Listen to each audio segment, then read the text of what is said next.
There's a lot of stuff going on where there was a lot we could say about it, and we both did have a lot to say about it. Yeah, there were a couple of stories in particular that tickled our fancy, and hopefully the jokes about them tickle your funny bone. Yeah. Hopefully the jokes are better than that one, though. A little better than that one. I think they will be for a special double team edition of the Weekly Headlines.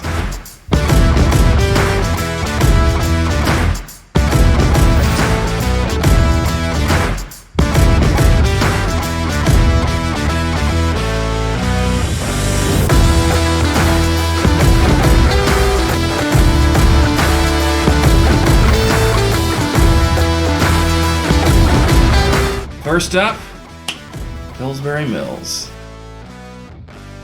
Well, it looks as if some progress is being made on the old Pillsbury Mills. The blighted property has been the thorn in the side of city officials for some time, in addition to looking like that abandoned warehouse in every 80s action movie. There was a dip in property values of the surrounding area, and even arson. Well, an environmental study was done showing that, it's dirty. So, they can move forward with a renovation. However, if it's anything like renovations that have been happening downtown, expect a new parking lot soon. That's a good one.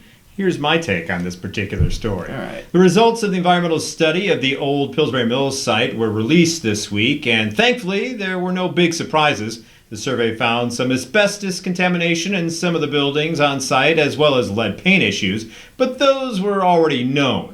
Now the group moving Pillsbury forward can start applying for grants and such to help fund the cleanup project. By the way, I have a quick kind of idea when it comes to making money with the cleanup project. You can actually turn the current site into some type of haunted house, because we're right around the Halloween season, and have it like haunted by a bunch of freaky looking Pillsbury doughboys. All of a sudden, hee becomes, oh hell no. Do you mind if I take the honors here on our former president? Go ahead, see what old Trump steak salesman's up to. Here we go. A retired Florida man sat down this week for an interview with what Sasquatch might look like if he had a right-wing talk show, Sean Hannity. In the interview, Florida man commented on the FBI's recent raid of his Mar-a-Lago club and said that maybe, just maybe, the FBI were actually looking for Hillary Clinton's old emails.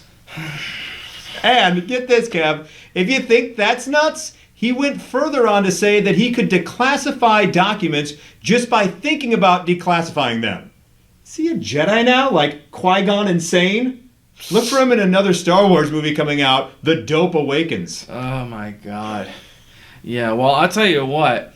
We were talking a little bit about the Music Man. The new cast album just came out. Well, that new Music Man cast recording is out, and it's relevant now because, sure, the show takes place in 1912 or something like that, but there's a little thing that happens in the Music Man. Oh, I now have a revolutionary new method called the think system, where you don't bother with notes. Think about the minuet in G. Yes, 60 plus years ago, Harold Hill was using secret declassification techniques. Trump did another totally sober interview with physical embodiment of one of those tuxedo t-shirts, Sean Hannity, where he said not only can he declare everything declassified, all he has to do is think. And there you go. Sit down in a thinking chair and think. Think. Now, if you think we're going 3 for 3 with the same kind of subject matter for jokes, sorry. No. It's only those two.